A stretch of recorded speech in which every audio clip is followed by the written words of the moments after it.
Hey, welcome everybody. I hope you all have had an amazing week.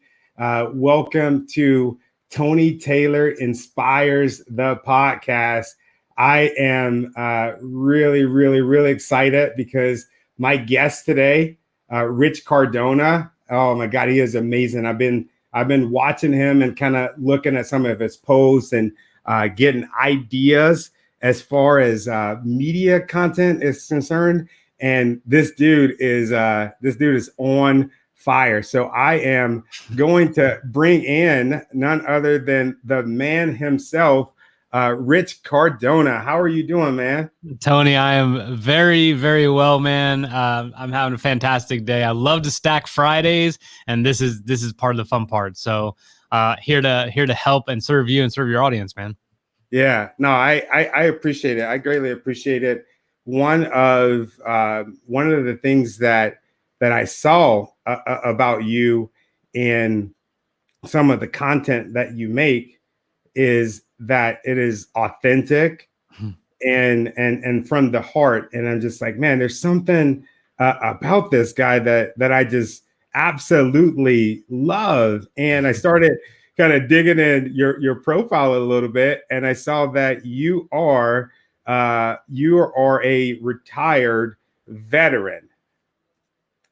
Yeah, man. We're Marine brothers. Yeah. Hoorah, man. This is awesome. I think you're the first military service member that I've had on the show, and Okay. and it's amazing, man. I'm really ecstatic to have you on, and a lot of people already know this about my podcast. I was sharing this with you. I didn't necessarily want to do it at first. It was one of those things where I was just like, man, I don't have time for a podcast, and the whole thing is you make time for the things that you care about, and the thing that I care about is the people, and that's why I wanted to bring you on, because I care about the people, and I feel like the people. I say the people like we're like some government office or something. But one thing I care about is having people to look up to and being inspired by people, throughout their journey, and not just, looking at them and engaging them by their destination, right? By where they're at, but by their journey. Can you tell me a little bit about your journey or us? Yeah, absolutely. And I'm with you on trying to inspire the people. I'm with you 100%. So here's the brief, concise history, so to speak. I was a bad kid in high school. Bad for sure.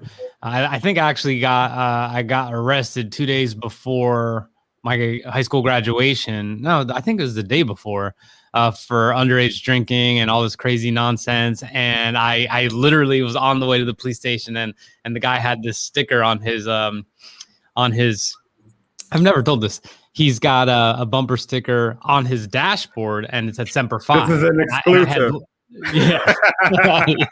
And it said Semper Fi. And I was like, sir, I'm supposed to go to the Marine Corps. He's like, what? And he's just like, you're supposed to do what? He's like, not like this, and blah, blah, blah. And then, we get there, and then, I'm able to kind of work something out. My aunt comes in. My aunt's in town, like a whole ton of families in town because of the graduation. So my aunt came and got me out. So long story short, I wasn't ready to go to college or any of that. I went to the Marine Corps. I was like, I'm going to do 4 years. I'm going to get out. I'm going to get money for college, and then I'll be disciplined and blah, blah, blah, blah, blah. Well, 9/11 happened on year 3.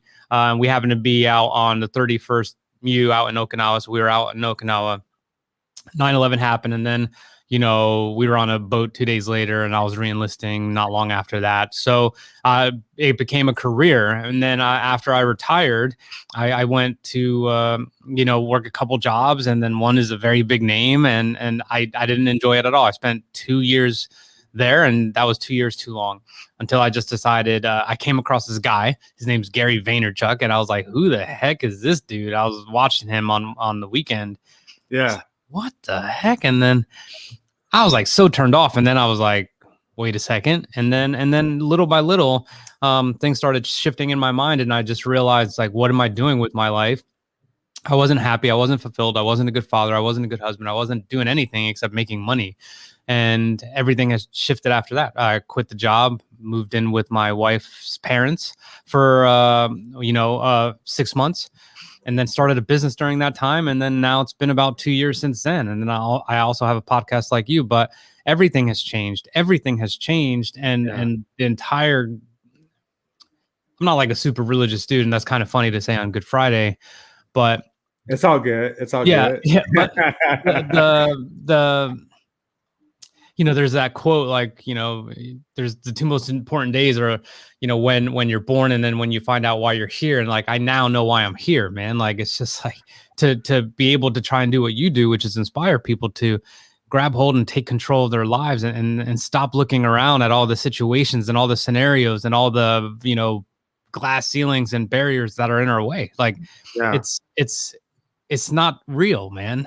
It's not real. So that's the thing, man. Like, I am here to try and help people realize that whatever stage it is you are in your life, or if you're a veteran, Act 2 is about you. Like, take control, and you got this, and explore what it is you want to do so you can be happy and fulfilled.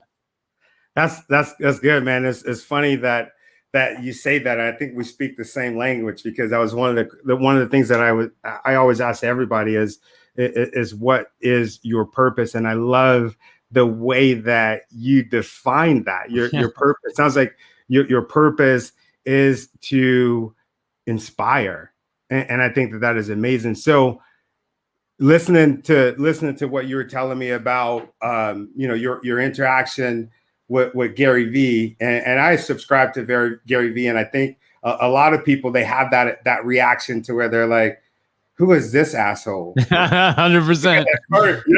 Yeah, because at first I heard him, and I think it was like, I don't know if it was my son that told me about him, but he's just like, you got to see this guy, and I listened to him, and I was just like, no, he's a shithead. No, I'm good. But then I started listening to him, and I'm like, man, he is his authentic self, but he is very humble, and he is very, very kind. And I think that's interesting that we kind of had that same journey down the path of, discovering, his brilliance, because he is a brilliant human being, and I love his content just like I love your content. So it's funny that he's your mentor, correct? Yeah. I mean, he's an informal mentor. I mean, I've had him on the show a couple times. I've been able to meet with him a couple times, and then June 7th we're doing another one. So, but yes, like, everything changed since then. So I would consider, and that's just really interesting. I need to make this point that that's the other thing about social media. As much as some people can hate it for all the drawbacks and detriments there are that are involved with it, like, what happens when you find that person, like, whose message is out there, which is why I do what I do, by the way. But like, what happens when you find that person and you're like that's like, it's like they're speaking to me. Yeah. And then next thing you know, you're on a different path, and you've literally maybe never will meet the person in your life, but they could change your life forever. Yeah, I mean, it's everything. I would attribute 90% of everything that's transpired to him, and just kind of shifting my mindset, and the rest is just all the hard work I put in. Yeah, no, that's good. It's the power of mentorship. I've always been one of those people that I believe in mentorship, but I really didn't know what it was, especially, with being in the Marine Corps. You'll have your staff sergeant, you'll have your lieutenant, and they are your mentors, right? And everything that is about you, and everything that is your life. And it wasn't until recently where, I got my first mentor, and a lot like yours. He is this, high profile, humble guy, won Emmys and all of that. And like you said, it changed my life. And it just let me know that, what, this journey that I'm on, it is possible, right? Because not only because I'm connected with greatness, it's because I'm great myself. Like I'm great myself, and that's bringing us in. So mentorship. Have you always had, good mentors kind of coming up in the Marine Corps, or just like in life? Yeah, this is a great question because when I was in the Marine Corps, I was beyond impressed with some of the people above me and around me. Like, so I was prior enlisted and then, I became an officer. But like in the ready room, I always use the example of a ready room. There's a ton of pilots in there, and the talent level is just insane. I mean, everyone had their different things, but there was always that major, that lieutenant colonel, that colonel, whoever, that you're just floored by their aptitude or by their fitness or by their humor or by their discipline or whatever it is. And I was just like, when you're in it, you don't think about it so much. You're like, this is how it is in here. But when you get out, that's when you're like, what the hell just happened? Because for me, I was seeking out a continuation of that kind of mentorship. And that's why I had such a hard time at those couple of years, because I was like, who am I supposed to look up to right now? Like, this is ridiculous. Like, I have no one. There's no one. I'm telling you, there was no one. I was like, that's the guy or that's the gal. Nobody. So that's why it was kind of refreshing. So, I did have it for a long time, but then that drought was like paralyzing for me. And it was the first time I kind of felt like I was like on my own. And one thing you said that's so important, man, is how you said, you kind of owned it. You're like, I am great. Like, that's what a real mentor does. They don't make you great, right? Like, they help you kind of just like unpackage your greatness. And I love that, man. So that's exactly, I feel and resonate with that hard.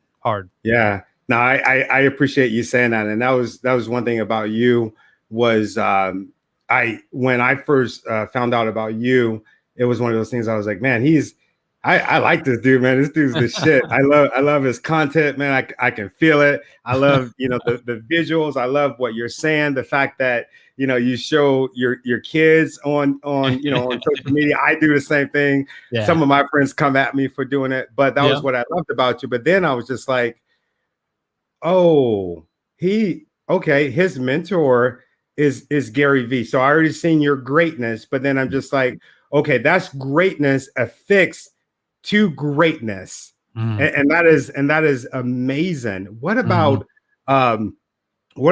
your journey? Like this point that you're at right now, I would say, you're highly visible as well. And I'm pretty sure that you get a lot of people, in your DMs and, oh, it must be easy for you. You're amazing, this and that. But what is that one thing that you're just like, because I think we all have it sometime where you're just like, damn, bro, you have no fucking idea the shit that I didn't even go through to get here, right? I didn't know this was. I didn't know person, right? Yeah, dude, I'm so glad. I didn't know this wasn't G-rated. Now I know I could just talk. No, we're good. We're good. My mom might hate it, but we're good, bro. We're good. Okay, perfect. Well, here. So this is what I'll say, man.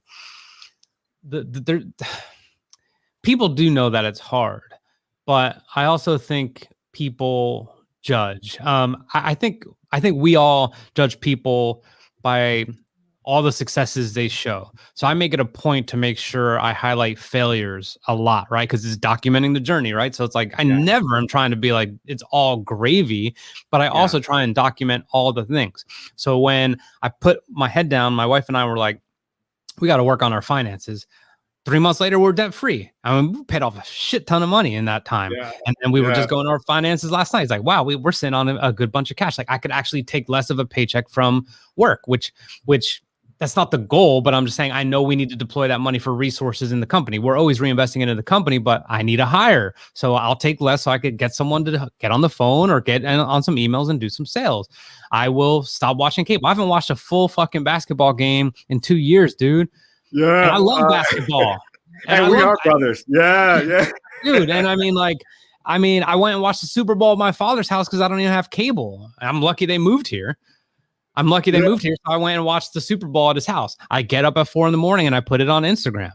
Dude, the thing is this. Here's the thing. Like there's no set hours. And when you want to win and when kind of like the veil is lifted and you're like, I've been messing around this long. Yeah, everything changes because then you just can't get enough. I have I'm sitting on these books right here. I never read ever. And ever, man, like I think I've finished 2 books cover to cover my entire life. And now I'm reading. I spent like, I don't know, $100 something on books on Amazon, and I'm going through these books like crazy all of a sudden. Like I'm ingesting. My mind and everything about me is ready to receive, because I'm trying to give out so much out there that like things are just kind of happening. It's very karmic, And at the same time, I'll stop here, but no, keep going, brother. At the same, this is good. The thing is, I'm always ready for the shit to hit the fan. Not as in like, I got money saved or I got the option B or anything like that. There's none of that. What it is I will be ready here to just be like, okay, like what do we got to do? It's like the friction is good, right? Like that unpredictability, the instability of entrepreneurship it's so not sexy to a lot of people. And I'm not saying it's sexy to kind of be on the edge like that, but I'm saying it sharpens me like crazy, which is the same reason when I was in Afghanistan, that was like the best I ever flew ever. It was crazy. So, because the heat was on. So I just discovered a lot about myself ever since I made that decision to be like, corporate, you and I don't mix. And that was it. I think, me and you, I think where our lives go parallel is you say you joined, what year did you join? 98. Okay. Yeah. So you are in a sense, my big brother, right? If we're talking about the Marine Corps, I joined in 2001. I was actually in the Marine Corps, on 9/11. Yeah. And I've went through, that journey of, being a mentee, being a mentor, getting out and doing the same thing, but then wanting to climb the corporate ladder, right? Because when we're in the military, that's what we do. It's always about, I don't care what nobody says, when you're in the military, it is always about that next promotion. Either you're grooming somebody to be promoted or you're being groomed to be promoted. And I remember leaving the military and just not having that or not seeing that. I remember just being just like kicked, like getting the living shit kicked out of me. And then in order for me to climb the corporate ladder, I'm freaking kicking the living shit out of people, right? Not literally kicking them, but just not helping, because I'm trying to figure out, where the hell what am I doing? And then I realized, wait, we don't play the same. This is not the same game. I am not in Kansas anymore, right? And then I decided, I think I got to a point where I think I was like probably the number 3 or number 4 in the company, and I'm just like, this is bullshit. I'm good. And then I left, and I think I'm behind you as far as like on this journey, because it sounds like you've realized that way before I did. And just like you, I got this, these books, right? These books that I'm studying, like all of these different books. And I never was a reader, just like you, but now I'm listening to audiobooks. I'm listening to freaking, people talk about the things that we're talking about, leadership and mentorship, people that were around in the 20s and 30s. And it's just, it's so, it fills me up. And that's why I was, when you were talking, I'm just like, go ahead, because you're preaching to my soul right now. And this like self-actualization that, all the other stuff is bullshit. We're here, to serve the people. And that's what I was going to ask you right now. Somebody said, interesting conversation with valuable insights. That's cool. I appreciate it. I'm learning a lot. And it looks like we have quite a few people on LinkedIn and on Facebook checking us out. Great. But good thing LinkedIn finally decided to give me a freaking live. I've been begging, freaking complaining about it for quite some time. But what I was going to ask you is, how do you serve the people, you and your media company? How do you feel like you're doing that? By how are you inspiring and serving the people? So I believe it's really funny. When I left when I left corporate and I started thinking about all the people I knew in my network, because I always felt like I was a pretty good networker, but I realized that some of these people, and now you got to remember, at this point, I had already been exposed to Gary Vee. At this point, I'm like, why aren't some of these people I know like making content? Like, these are some really amazing people. Why are they not on wherever, LinkedIn or Instagram or whatever? So I decided to start asking my network, some of the CEOs I knew or C-suite executives I knew, like if I could do something for them, if I could film for them. I had no fucking idea what I was doing. Dude, I had no clue. I knew what I wanted to do, which was to help them. The intent was good. So got a couple people like that, started making some videos, taught myself enough. I mean, a little bit, but enough. And then I started getting some paid gigs here and there, like small stuff, man. Like people would laugh. People would laugh if they knew that I did an entire promo and spent all these hours at this one place for like $200. Like nothing. And I took a train to go up there. I had to stay at a hotel. The Airbnb I had to stay in New York cost more than what I was getting, but I didn't care because I was like, this is going to work itself out. So little by little, people started referring me, and then clients got bigger and bigger. And then I just started going ham. And then I'm like, all right, I started getting the help that I needed. But here's the thing.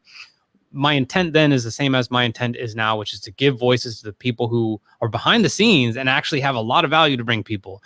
All of us in some way are unique and we have value to bring others in this world, which is why right when we were kind of warming up a little bit, like the same thing, man, like maybe you thought to yourself you didn't want to do a podcast or who knows what, but we all have something that someone needs to hear. And I refuse to believe it otherwise, because even if it's negative, there's negative Nancy's out there who will eat that stuff up, right? There's positive, but that's the thing. There's way too many people all of us want to just get educated. We all want to know how to. We want to be smarter. We want to just understand more and more as time goes on. At least I feel that way. So I help people do that. I help create content for people, and I do it so they save a shit ton of time and they can have content any platform they want, or I could help them start a podcast like this or mine or whatever, and then just go.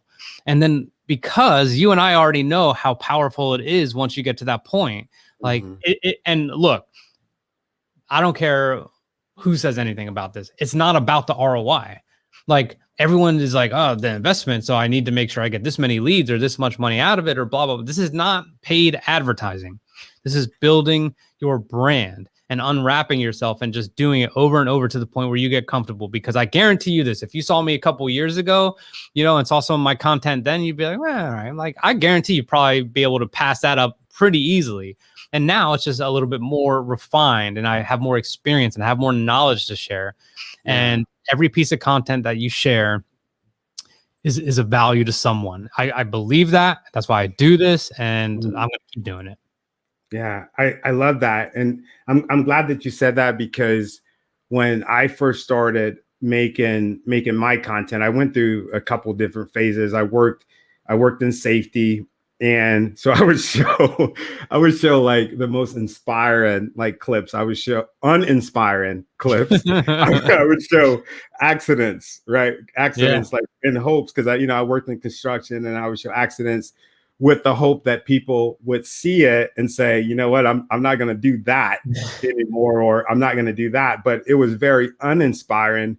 And the comments that I would get from people like in my DMs would be like, man, I can't believe that, you showed that. I had a parent or somebody lose their life during that. And then that didn't really change me. I'm like, well, the people need to see it. This is what the people need. Right. And that's the kind of person that I was in that moment. But I'm giving them what I think that they need to have. And then I started listening and looking and actually going into, my DMs and saying, oh man, this person, they're needing this in their life. They're needing that in their life. And then that's when my content kind of shifted to where I'm just honestly, dude, I'll like think of a subject and I'll just say, oh man, this person, they just experienced a loss at work. What can I say to motivate them? And I'll just talk to them, and then I'll look up. And, one of my videos, I'm like, damn, I can't believe close to 1 million people saw that video and it hit them hard. And I'm just like, damn, I'm so glad that I started going and doing it. When I started doing it, instead of just saying, okay, my content isn't that good, my writing isn't that good, I misspell words. Maybe I say or say, you know what I mean? I'm glad Yeah. that I did it. What can you say to motivate that person, right? To motivate that person. I know this is your stuff. Like, what can you say to motivate that person that is sitting on a shit ton of knowledge, but for whatever reason they're scared to make content because it's not perfect or they feel inadequate? Who do you think isn't listening? Just imagine everybody isn't listening, and maybe that's actually gonna help you. And let me explain. When people make content on the other side of the lens, they think like it is a stadium packed full of people to hear your shit. Well, it's not like that. You actually build it. You build it by doing it over and over and over and over. So you can't think about doing it for them before you start doing it for you. Okay. You want to be razor sharp by the time that stadium is packed, or a stadium full of people collectively on social media are watching what you're putting down. So the point is this: it is to serve, right? But you have to get your reps in, like, period. Like, come on. Like, January was 3 months ago or 4 months ago. It's like, I've never had a six pack in my life ever. And I'm like, all right, maybe this is the year, right? Maybe this is the year. Like, what? I'm going to go work out like for 2 hours, January 1st, and be like, I should be, I'm going to go home and look in the mirror and be like, well, like, let's see what's going on. Is anything happening? No, it takes way longer than you think. But all the time you are spending dwelling on why you shouldn't is all the time that you should actually just be doing. Like, take away the distractions and actually just kind of look at the root cause of what's preventing you from doing it. Do you think you sound stupid? Cool. If you make content in any medium that you want, like, you might, and then it'll be less and less. The goal is not to just eliminate all the things that make us nervous or anxious to do this, or to convey knowledge. The goal is to minimize those stressors, because I don't think it's just ever going to go away. That's why you always hear people who, at acceptance speeches, or some of the best basketball players or football players, like, you don't think they get nervous? Of course they get nervous, because we're all prone to doubting ourselves in some way, shape, or form. So you are just like some of the top performing people on planet fucking Earth, and that's okay. But what's going to separate you from everybody else is if you put in the work. And look, I believe this is something like this year, I'm so big on it. People pay attention to consistency. Like, they really, really do. If you were to tell me today, like, Rich, I don't know what, I'm going to make a video a day for the rest of the year. In the back of my head, I'd be like, all right, we'll see. We'll see. Yeah, right. I'll be like, all right, like, I don't believe you. I don't know you well enough to believe you, right? I know you're a great dude and all this other stuff, but we'll see. So then let's just say during my morning routine, when I'm posting my stuff, I see you come up every time. Yeah. Next thing you know, like, I'm going to be supporting the hell out of you, right? I'll be like, get it. And I'm attracted to that, right? Because, like, you're doing something. The mastering of monotony is one of the most important and undervalued aspects of winning. And that's the thing, man. Like, consistency is what people pay attention to. So put your stuff on blast, get on the horse, and start making some content. Ooh, I love that. I love that, man. That's some good stuff, man. I think I'm gonna get this professionally edited.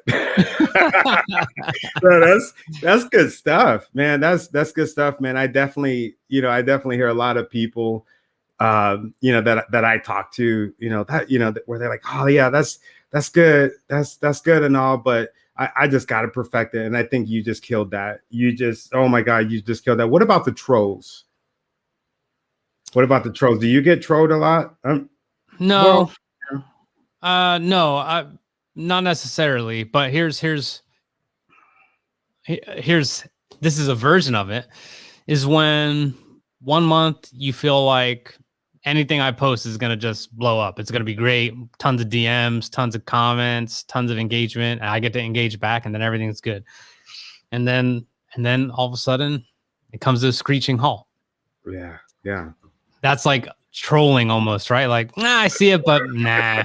Like, you know what? I think I'm tired of it. So it's like inadvertent, right? Like, oh man, what am I doing that people aren't liking or commenting on my stuff anymore?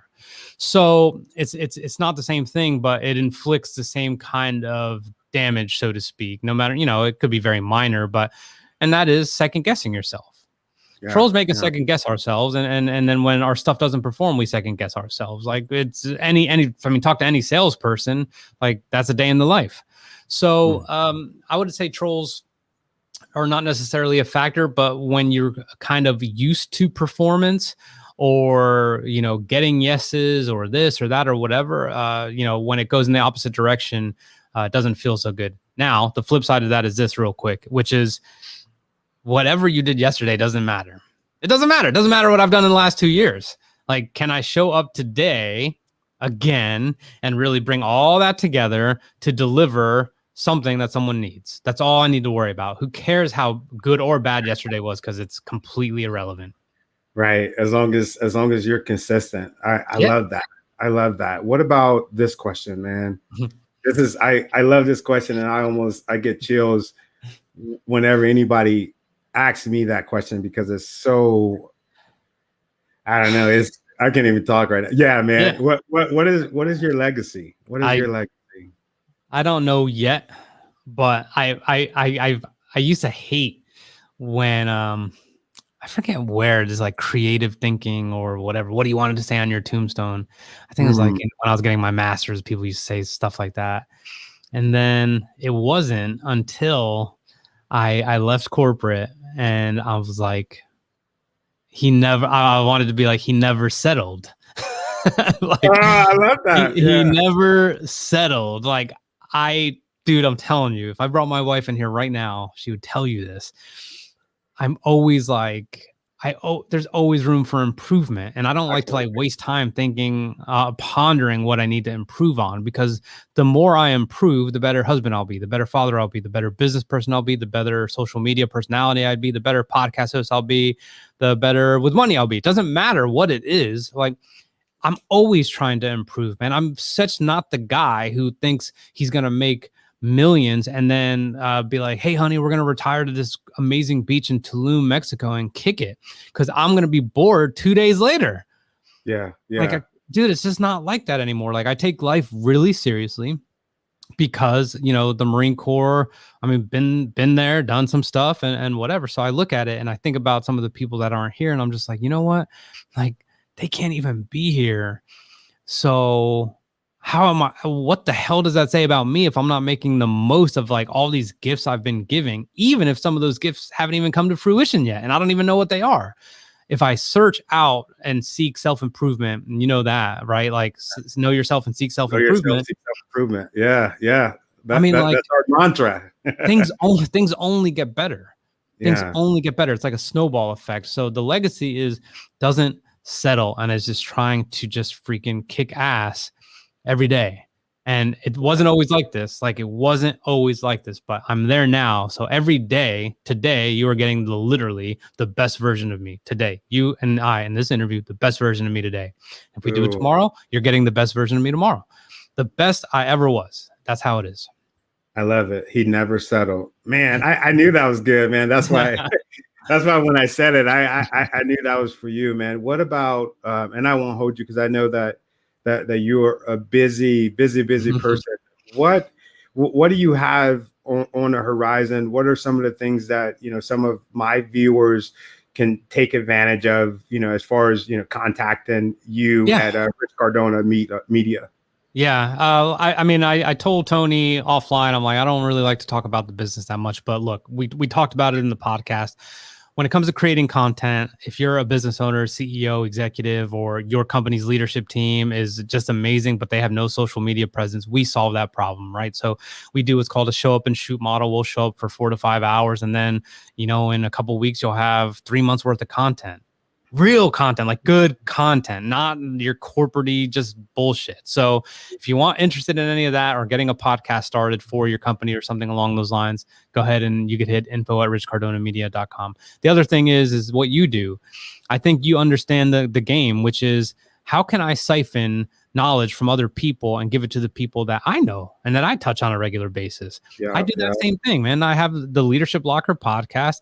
It was originally for veteran entrepreneurs, but now it's for any small business owner. I cover everything: marketing, negotiation. I've had Gary Vee on that thing multiple times. I get the best possible people, and I'm so unafraid to ask. And if it's a big name, I'm going to you in person because we're going to get some video content out of it. But more importantly, because I will stick out in your head. And the reason I want to stick out in your head is so that way, if you can serve my audience or my people more down the road, then there we go. But look, I'm learning throughout the whole process the same way you are. And it's so important to me to be like, look, I could be the conduit to getting you some of the knowledge that you won't seek out on your own.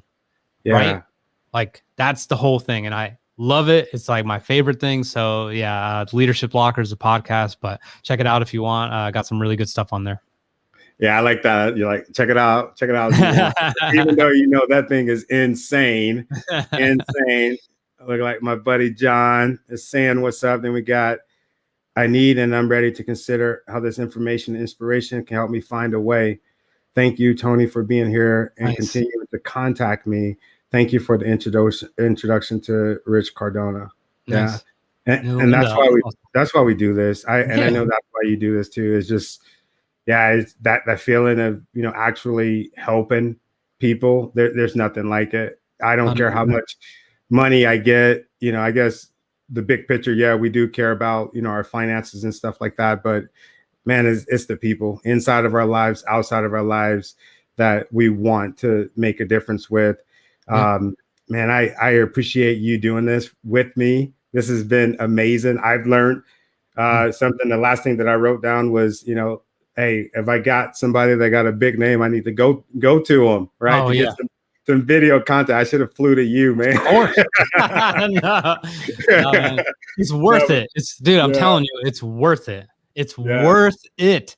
I mean, look, anyway, let's talk offline about that, but I'll tell you some of the strategies next time we get a chance to talk. But dude, a lot of people don't say no if you know how to do it right. So I love it. I love it. Thank you. Thank you so much for doing this. And if any one of my viewers would like to contact Rich, his information is at the bottom. Man, I got fancy. I didn't know how to do this stuff before. Yeah, no. I kind of anyway. All right, man. I'm nerding out over here. But thank you all so much for tuning in and watching. And thank you, Rich. It's been a pleasure. Thank you. Thank you, man. All right.